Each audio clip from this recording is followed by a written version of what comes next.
ചരിത്രം പിന്നെയും വഴിമാറുന്നു. മുൻകോപിയും എടുത്തുചാട്ടക്കാരനുമായ വില്ലേജ് ഓഫീസറുടെയും തന്റേടിയും ബുദ്ധിശാലിയുമായ വക്കീലിന്റെയും നിസാരങ്ങളിൽ നിസാരങ്ങളായ കുടുംബ വഴക്കുകൾ 900 എപ്പിസോഡുകൾ പൂർത്തിയാക്കുന്നു.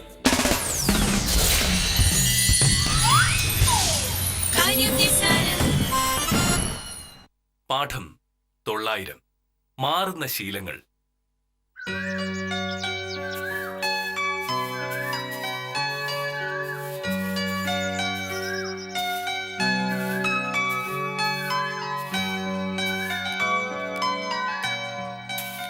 മാന്യമായ പെരുമാറ്റവും കാര്യമാത്ര പ്രസക്തമായ സംഭാഷണവുമാണ് അന്തസ്സിന്റെ ലക്ഷണം.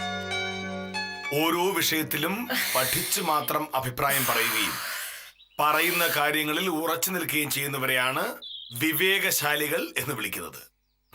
അങ്ങനെയാണെങ്കിൽ മോഹനേട്ടനെ അവിവേകശാലി എന്ന് വിളിക്കേണ്ടി വരില്ലേ? മനസ്സിലായില്ല? ഇതിലിപ്പത്ര മനസ്സിലാക്കാൻ എന്താ ഉള്ളത്? മോഹനേട്ടന്റെ സ്വഭാവത്തെ പറ്റിയല്ലേ ഞാൻ പറഞ്ഞത്. ഞാൻ ഓരോ വിഷയങ്ങളും വളരെയധികം പഠിച്ചിട്ടാണ് അഭിപ്രായങ്ങൾ പറയാറുള്ളത്. പറയുന്ന അഭിപ്രായത്തിൽ എന്നും ഉറച്ചു നിൽക്കുകയും ചെയ്യും. അങ്ങനെയാണെങ്കിൽ ഈ എഴുതിയിരിക്കുന്നതിനെ പറ്റി എന്ത് പറയുന്നു? മാന്യമായ പെരുമാറ്റവും കാര്യമാത്ര പ്രസക്തമായ സംസാരവും എന്ന് പറയുന്നതില് അങ്ങനെയാണല്ലോ. ശരി, അങ്ങനെയാണെങ്കിൽ ഞാനൊരു കാര്യം ചോദിക്കട്ടെ. ഒരാൾക്ക് വില്ലേജ് ഓഫീസിൽ കരമടയ്ക്കാനുണ്ട് എന്ന് കരുതുക. 3-4 കൊല്ലത്തെ കുടിശ്ശിക ഉണ്ടെന്ന് തന്നെ കരുതിക്കോളൂ. അയാളെ കാണുമ്പോ ഒരു വില്ലേജ് ഓഫീസർ പറയേണ്ടത് എന്താ? 3 വർഷത്തെ കുടിശ്ശികയുണ്ട്, എത്രയും പെട്ടെന്ന് അടച്ചു തീർക്കണം. ഇതാണ് മാന്യവും കാര്യമാത്ര പ്രസക്തവുമായ സംസാരം, അല്ലേ? പക്ഷേ ഇന്നലെ വഴി വെച്ച് കണ്ടപ്പോ കാട്ടുപറമ്പിലെ വർഗീസിന്റെ ഭാര്യ ഗ്രേസിയോട് മോഹനേട്ടൻ പറഞ്ഞത് എന്തൊക്കെയായിരുന്നു? പറഞ്ഞതൊക്കെ ഗ്രേസി എന്നോട് പറഞ്ഞു.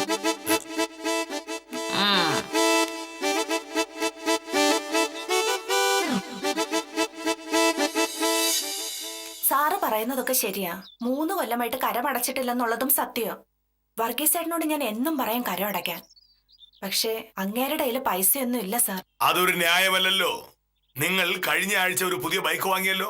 എല്ലാ ദിവസവും വർഗീസ് ബ്രാൻഡ് വാങ്ങി കുടിക്കുന്നുണ്ടല്ലോ. അതിനൊക്കെ നിങ്ങൾക്ക് പൈസയുണ്ട്. സർക്കാരിലേക്ക് അടയ്ക്കേണ്ട കാശിന്റെ കാര്യം വരുമ്പോൾ മാത്രം കാശില്ല. നിങ്ങളെപ്പോലുള്ളവർ കരമടയ്ക്കുന്ന പൈസയാണ് ഖജനാവിലേക്കുള്ള വരുമാനം. ആ പണം കൊണ്ട് വേണം സർക്കാരിന് പല പല ക്ഷേമ പ്രവർത്തനങ്ങൾ നടത്താൻ. ചുരുക്കി പറഞ്ഞാൽ കരമടയ്ക്കാതിരിക്കുന്ന നിങ്ങളെപ്പോലുള്ളവർ ചെയ്യുന്നത് ഒരു വലിയ സാമൂഹ്യ ദ്രോഹമാണ്. സാർ എന്തൊക്കെയായി പറയുന്നേ? ഇപ്പോ ഞാൻ മര്യാദയ്ക്ക് പറഞ്ഞു. ഇനി ഇങ്ങനെ ആയിരിക്കില്ല ഞാൻ പെരുമാറുന്നത്. കരമടയ്ക്കാത്തവരുടെ വസ്തുവകകൾ ജപ്തി ചെയ്യാൻ പോലും അധികാരമുള്ള ഒരു സർക്കാർ ഉദ്യോഗസ്ഥനാണ് കെ മോഹനകൃഷ്ണൻ സാർ. ഉത്തരവാദിത്ത ബോധമില്ലാത്ത നിങ്ങളെപ്പോലുള്ളവർ കാരണമാണ് ഈ നാട് പോലും നന്നായിരിക്കുന്നത്. പക്ഷേ ഞാൻ സമ്മതിക്കില്ല.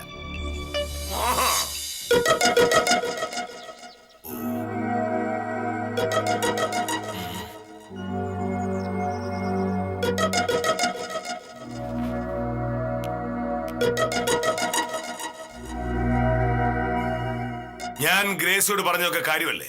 കഴിഞ്ഞ 3 വർഷമായി അവർ കരമടച്ചിട്ടില്ല. സമ്മതിക്കുന്നു, കരമടയ്ക്കാതിരിക്കുന്നത് തെറ്റ് തന്നെയാ.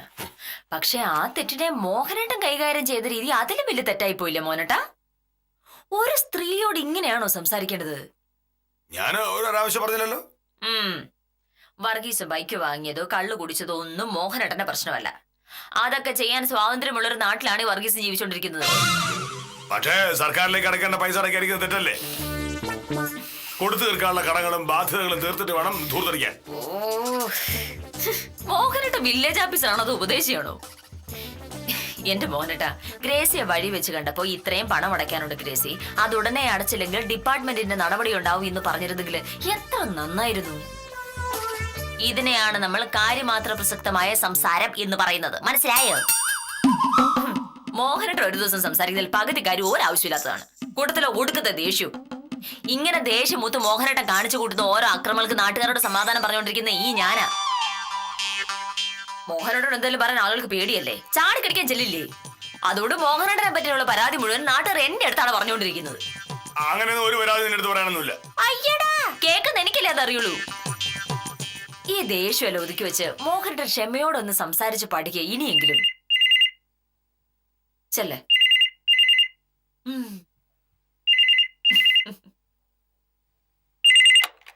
ഹലോ സാറേ, ഞാൻ സോമൻകുട്ടിയാ. ഏത് സോമൻകുട്ടി? സാറേ, അരിമില്ല് നടത്തുന്ന സോമൻകുട്ടി. ആ, എന്താ സോമൻകുട്ടി? സാറേ, എന്റെ വരുമാന സർട്ടിഫിക്കറ്റിന്റെ കാര്യം. ആഫീസിലേക്ക് വന്നാൽ സർട്ടിഫിക്കറ്റ് തരാമെന്ന് ഞാൻ പറഞ്ഞതാണല്ലോ. സാർ, അങ്ങനെയല്ല സാറേ.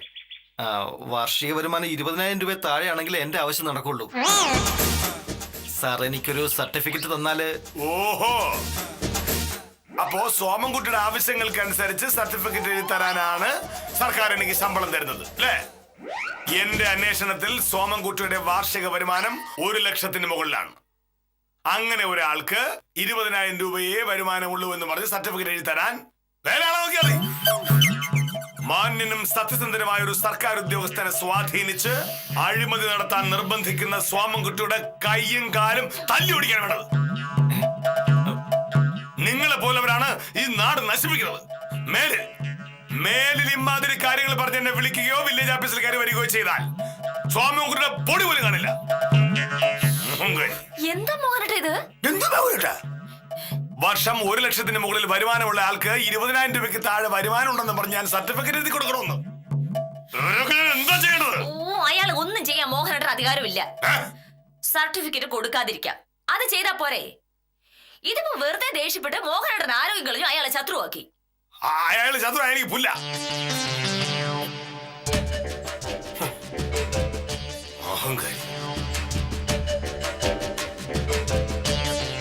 അങ്ങനെ പറഞ്ഞിട്ട് പോന്നോണ്ടായോ?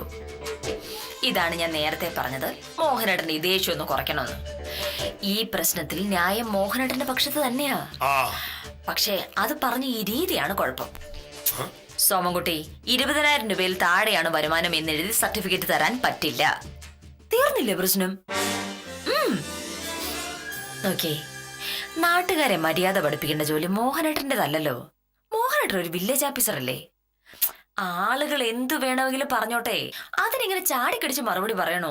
അങ്ങനെയൊക്കെ പറഞ്ഞാലേ അവർക്കൊക്കെ മനസ്സിലാവും. എന്നാര് പറഞ്ഞു? മോഹനേട്ടൻ ഒരു സത്യസന്ധനായ വില്ലേജ് ഓഫീസറാണെന്ന് ആർക്കും അറിഞ്ഞുകൂടാത്തത്? എല്ലാവർക്കും ആ കാര്യത്തിൽ മോഹനേട്ടൻ വലിയ ബഹുമാനമാ. മോഹനേട്ടൻ മദ്യപിക്കില്ല, പുകവലിക്കില്ല, ഒരു ദുശീലവുമില്ല. ഇത്രയും നല്ല സ്വഭാവമുള്ള വേറെ ആരാ ഈ നാട്ടിലുള്ളത്? പക്ഷെ മോഹനേട്ടൻ ഈ നല്ല ഗുണങ്ങളെയൊക്കെ ഇല്ലാതാക്കുന്നത് ഈ എടുത്തുചാട്ടവും ദേഷ്യവാ. ശാന്തമായി കാര്യങ്ങൾ കേട്ട് ആവശ്യമുള്ള മറുപടി മാത്രം പറയുകൂടെ ചെയ്തിരുന്നെങ്കില് മോഹനേട്ടന്റെ ഈ പേരും പ്രശസ്തി ഇനിയും കൂടില്ലായിരുന്നു. അതെ, ഇന്നത്തെ ഈ ദിവസം നമുക്കൊരു മാറ്റത്തിന്റെ ദിവസമാക്കാം. മോഹനേട്ടൻ ആളുകളോട് വളരെ സ്നേഹത്തിൽ മാത്രം പെരുമാറുന്നു. ആരെങ്കിലും തെറ്റ് കാണിച്ച് തന്നെ അവരോട് ശാന്തമായി പറഞ്ഞു മനസ്സിലാക്കണം. ഇന്നൊരു ദിവസത്തേക്ക് മോഹനേട്ടൻ അങ്ങനെ പെരുമാറുന്നു നോക്കിയേ. ദേഷ്യം വരുന്ന സാഹചര്യം ഉണ്ടായാൽ പോലും അതൊന്നും നിയന്ത്രിക്കണം. എന്റെ മോഹനേട്ടൻ സത്യസന്ധൻ മാത്രമല്ല, ശാന്തനും പക്വതയുള്ള ആളാണെന്നും കൂടെ നാട്ടുകാർ പറയട്ടെ. അത് കേൾക്കുമ്പോ എനിക്ക് എന്ത് സന്തോഷാവും. സമ്മതിച്ചോ?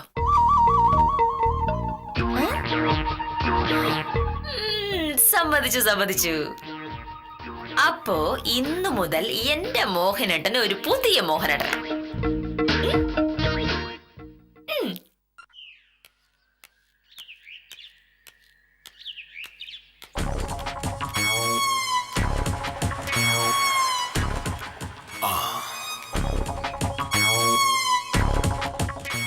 ഈശ്വര, ഗ്രേസിയല്ലേ അത്?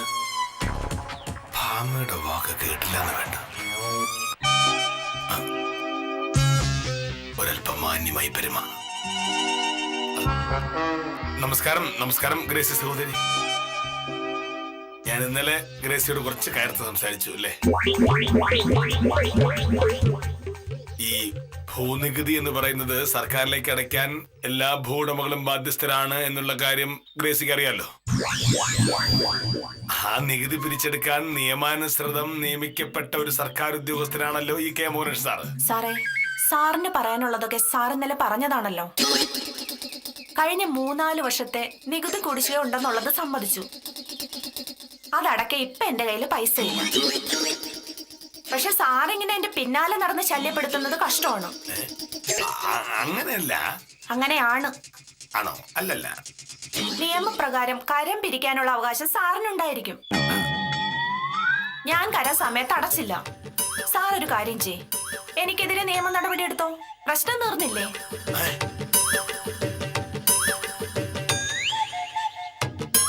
നോട്ടീസ് അയക്കോ, കേസ് കൊടുക്കോ, വേണമെങ്കിൽ വന്ന് ജപ്തി ചെയ്യോ, എന്ത് വേണോ ആയിക്കോ.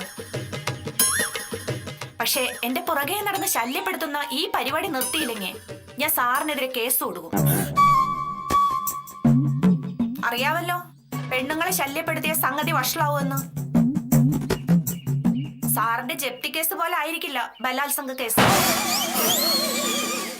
മേലിൽ എന്നെ ശല്യപ്പെടുത്തിയ സാറേ, പിന്നെ സാറിരിക്കുന്നത് വില്ലേജ് ഓഫീസിലായിരിക്കില്ല, സെൻട്രൽ ജയിലിലായിരിക്കും. മനുഷ്യനെ നന്നാവാൻ സമ്മതിക്കില്ലേ?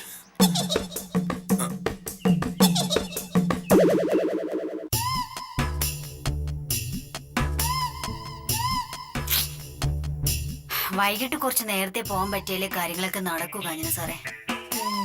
പക്ഷേ മോഹനേഷ് സാറിനോട് കാര്യങ്ങളൊക്കെ പറയുമ്പോ എന്തു പറയുമെന്ന് എന്റെ പേടി. അതില് സംശയിക്കാൻ എന്തിരിക്കുന്നു? പ്രഭ കാര്യം പറയുന്ന പാടെ മോഹനേഷ് സാറ് ഉടക്കം വരും. പക്ഷെ എനിക്ക് പോയേ പറ്റൂ കാഞ്ഞന സാറേ. 1.5 വർഷം കൂടിയാ അമ്മാവനും ഫാമിലിയും വീട്ടിലേക്ക് വരുന്നത്. അപ്പോ കാര്യമായിട്ട് എങ്ങനെ സൽക്കരിക്കാതിരിക്കുക? സാറിനോട് പറയുമ്പോ സാറ് പറയും 5 മണി കഴിഞ്ഞ് ഇവിടുന്ന് ഇറങ്ങി പോയി വാങ്ങാനുള്ള സാധനങ്ങളൊക്കെ വാങ്ങിയാ മതിയെന്നു. പക്ഷെ ഞാൻ പിന്നെ വീട്ടിലെത്തുമ്പോ രാത്രി ആവില്ലേ? ഒരു 3:30 ഇവിടെ നിന്ന് ഇറങ്ങാൻ പറ്റിയാ ഞാൻ രക്ഷപ്പെട്ടു. എല്ലാ കടയിലും കയറി ഇറങ്ങി വാങ്ങാനുള്ളതെല്ലാം വാങ്ങി ഒരു 6 മണിയാകുമ്പോ വീട്ടിലെത്താൻ പറ്റും. അതെ, സാറിനോട് ഞാൻ കാര്യം പറയുമ്പോ നിങ്ങളൊന്ന് സപ്പോർട്ട് ചെയ്യണേ. സ്വയംപ്രഭേ,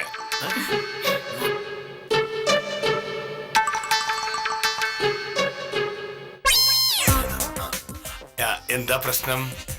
അങ്ങനെ പ്രശ്നമൊന്നുമില്ല സാർ. നാളെ അമ്മാവനും കൂടെ വരുന്നുണ്ട്. വീട്ടു സാധനങ്ങളൊക്കെ വാങ്ങണം. വൈകിട്ട് കുറച്ച് നേരത്തെ പോകാൻ പറ്റിയിരുന്നെങ്കിൽ നന്നായിരുന്നു. പ്രൊഫസർ 5 മണിക്ക് ഇവിടുന്ന് ഇറങ്ങിയാൽ സാധനങ്ങളൊക്കെ വാങ്ങി വീട്ടിലെത്തുമ്പോഴേക്കും 7:30 മണിയെങ്കിലും ആവും.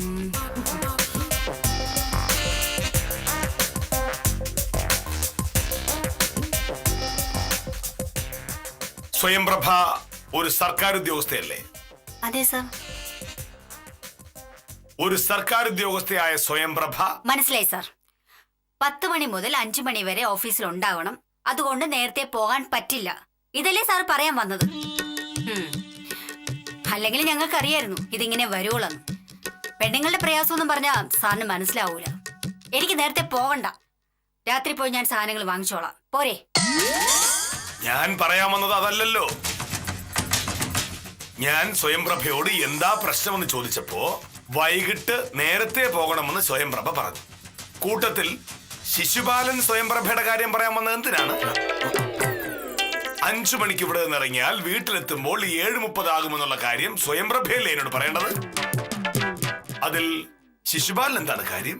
അല്ല സാർ, അത് ഞാൻ ഒരു സർക്കാർ ഉദ്യോഗസ്ഥയായ സ്വയംപ്രഭയ്ക്ക് സ്വന്തം കാര്യം പോലും പറയാൻ ശിശുപാലനെ പോലുള്ള ഒരാളുടെ സഹായം വേണമെങ്കിൽ നാട്ടുകാരുടെ കാര്യങ്ങൾ സ്വയംപ്രഭ എങ്ങനെ നടത്തി കൊടുക്കും? സ്വയംപ്രഭ 3:30 ആകുമ്പോ പൊയ്ക്കോളൂ. 3:30 ആകുമ്പോ പൊയ്ക്കോളൂ.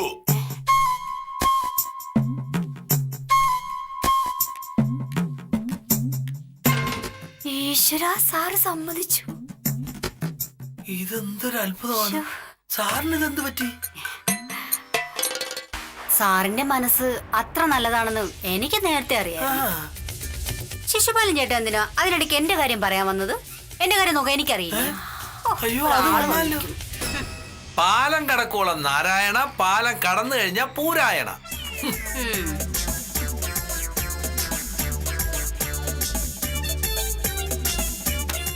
വക്കീലേ, നമസ്കാരം വക്കീലേ. ഉത്തമനത്തെ ഈ നേരത്ത് മോനേര് സാറ് ആഫീസിൽ പോയതിന് ശേഷം വരാൻ ഓർത്ത് താമസിപ്പിച്ചതാ. അതെന്താ അങ്ങനെ?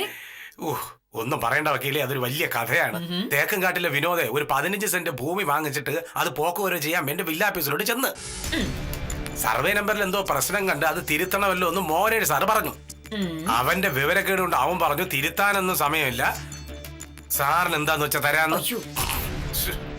പിന്നെ എന്തുണ്ടായിരുന്നു ഞാൻ പറയേണ്ട കാര്യമില്ലല്ലോ വക്കീലെ. മോനേട് സാറ് വിനോദിനെ കൈവച്ചില്ല എന്നുള്ളേ ഉള്ളൂ. ഇനി വില്ലേജ് ഓഫീസിൽ കയറി കഴിഞ്ഞാൽ കാല് തല്ലി ഓടിക്കുമെന്നും പറഞ്ഞു. അയ്യോ. പിന്നെ വക്കീലെ അത് വിനോദിന്റെ അറിവില്ലായ്മ കൊണ്ട് പറഞ്ഞു പോയതാണ്. പോക്ക് വരവ് നടത്തിയില്ല എന്നുണ്ടെങ്കിൽ അവന്റെ കാര്യം കുഴപ്പത്തിലാവും. വക്കീലൊന്ന് സാറിന്റെ അടുത്ത് പറഞ്ഞ ഉത്തമൻ അങ്ങനെ പേടിക്കണ്ട. മോഹനേട്ടൻ ഇന്നു മുതൽ ഒരു പുതിയ ആളാ. ആവശ്യമില്ലാതെ ദേഷ്യപ്പെടില്ല, വഴക്കുണ്ടാക്കില്ല, ബഹളമില്ല. തനി ഗാന്ധിയൻ. എനിക്ക് മനസ്സിലായില്ല. ഉത്തമൻ വൈകിട്ട് വന്ന് നേരിട്ട് തന്നെ മോഹനേട്ടനോട് വിനോദിന്റെ കാര്യം പറഞ്ഞു. ഒരു പ്രശ്നം ഉണ്ടാവില്ല. അയ്യേ ഞാനല്ലേ ഉത്തമ പറയുന്നത്. ഉത്തമൻ ധൈര്യമായിട്ട് പോരെ. ഒരു പുതിയ മോഹനേട്ടനെ കാണാം. സാർ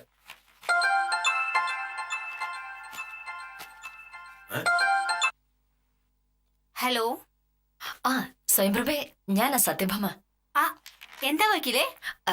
മോഹനേട്ടൻ അവിടെ ഇല്ലേ? ഉണ്ട്. കൊടുക്കണോ വക്കീലേ? ഏ വേണ്ട വേണ്ട, ഞാന് ഒരു കാര്യം അറിയാൻ വേണ്ടി വിളിച്ചതാ. എന്താ? മോഹനേട്ടൻ ഇന്നത്തെ പെരുമാറ്റം എങ്ങനെ ഉണ്ടായിരുന്നു? എന്തെങ്കിലും വ്യത്യാസം തോന്നിയോ? ഉവ്വ്. എനിക്കിന്ന് വൈകിട്ട് കുറച്ച് നേരത്തെ പോകേണ്ട കാര്യം ഉണ്ടായിരുന്നു. സാധാരണ അങ്ങനെ പറഞ്ഞ ചാടിക്കടിക്കാൻ വരുന്ന ആള് ഇന്ന് എന്നോട് നേരത്തെ പോവാൻ പറഞ്ഞു. ആ പക്ഷേ എനിക്കൊരു അബദ്ധം പറ്റി വക്കീലേ. സാറ് പോകണ്ടെന്ന് പറയുമെന്നോർത്ത് ഞാൻ സാറിനോട് അതും ഇതൊക്കെ പറഞ്ഞു. എല്ലാം പറഞ്ഞു കഴിഞ്ഞപ്പോ സാറ് പറയാ വൈകിട്ട് നേരത്തെ പൊക്കോളാൻ. പാവം സാറിനെ ഞാൻ വെറുതെ തെറ്റിദ്ധരിച്ചു. ഇതെന്ത് പറ്റി വക്കീലേ സാറിന്? ഏ അതൊരു വലിയ കഥയാ സ്വയംപ്രഭേ. ഇപ്പൊ പറയാൻ സമയമില്ല, പിന്നെ സമയം കിട്ടുമ്പോൾ പറയാം. ശരി വക്കീലേ.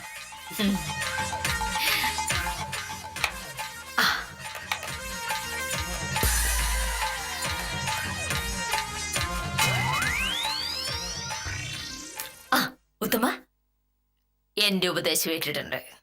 ഉത്തമൻ വൈകിട്ടിങ്ങ് പോരെ. Village officer 5:15 ഇങ്ങെത്തും.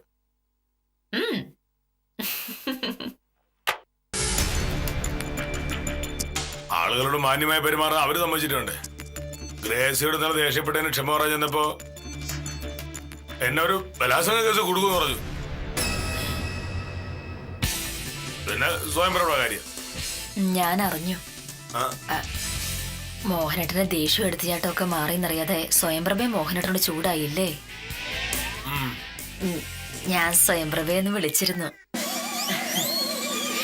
പക്ഷെ മോനേട്ടാ, എന്തൊക്കെ പറഞ്ഞാലും ആരോടും വഴക്കുണ്ടാക്കാത്ത ഒരു ദിവസം മുഴുവൻ കഴിഞ്ഞപ്പോ മോഹനേട്ടൊരു സന്തോഷമൊക്കെ തോന്നുന്നില്ലേ? സാറേ, ഉത്തമം വന്നിട്ടുണ്ട്. ഉത്തമം വന്ന് എന്ത് കാര്യത്തിന്റെ പേരിലായാലും കയറി ചൂടാവരുത്. പറയാനുള്ള കാര്യങ്ങൾ ക്ഷമയോടെ, ദേഷ്യപ്പെടാതെ മാന്യമായിട്ട് പറയാനേ പാടുള്ളൂ. പുത്തനുമായിട്ട് എനിക്ക് വേറെ പ്രശ്നമൊന്നുമില്ലല്ലോ.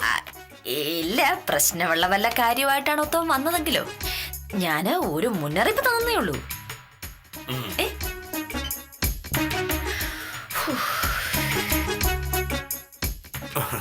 നമസ്കാരമുണ്ട് സാറേ.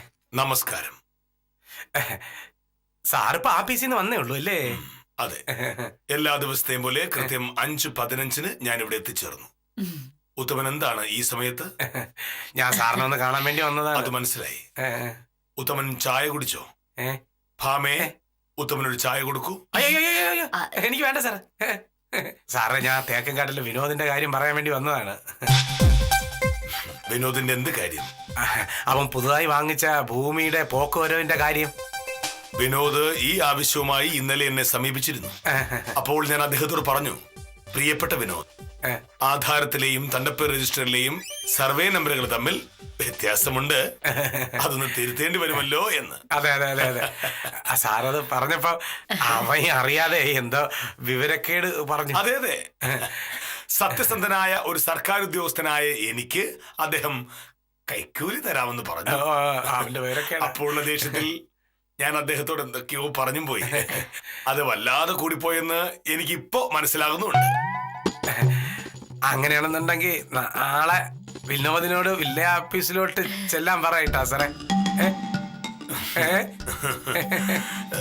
പറയുന്ന വിരോധമൊന്നുമില്ല. പക്ഷേ വില്ലേജ് ഓഫീസിൽ വന്നാൽ അദ്ദേഹത്തോട് ഞാൻ എങ്ങനെ പെരുമാറുമെന്നാണോ ഇന്നലെ പറഞ്ഞത്, അതുപോലെ തന്നെ ഞാൻ പെരുമാറിയേക്കാൻ സാധ്യതയുണ്ട്.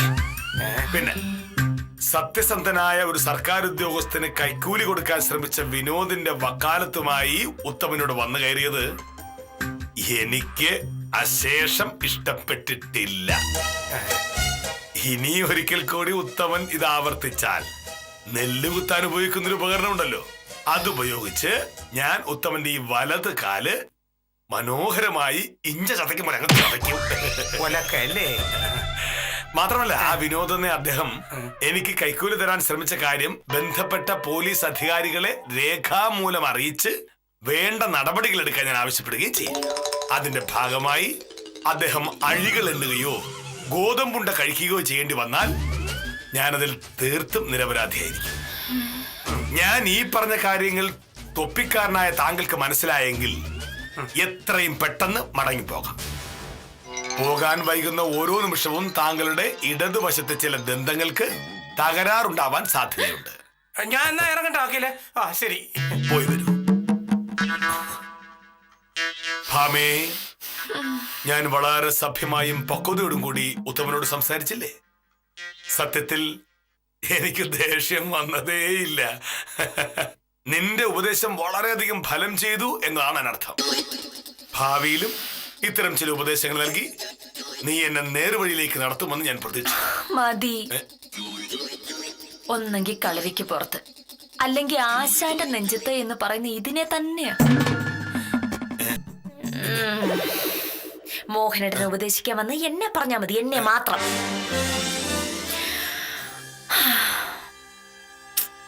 കഴിഞ്ഞ കുറെ കാലമായിട്ട് നാട്ടുകാര് മോഹനേട്ടനെ കണ്ടോണ്ടിരിക്കല്ലേ. ഈ സ്വഭാവം പെട്ടെന്ന് മാറ്റി അവർക്ക് സഹിക്കുവോ? ആണോ?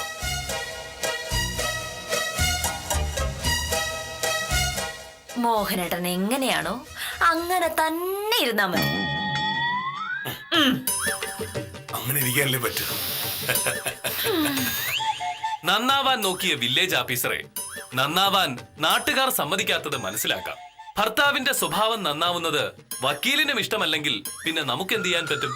ഇണങ്ങിയും പിണങ്ങിയും സ്നേഹിച്ചും കലഹിച്ചും കഴിയുന്ന ഇവരെ സ്വന്തം കുടുംബാംഗങ്ങളെ പോലെ സ്നേഹിക്കുന്ന പ്രേക്ഷകർക്ക് നന്ദി പറഞ്ഞുകൊണ്ട് ഇന്നത്തേക്ക് വിടാം. കാര്യനിസാരം തുടരുന്നു.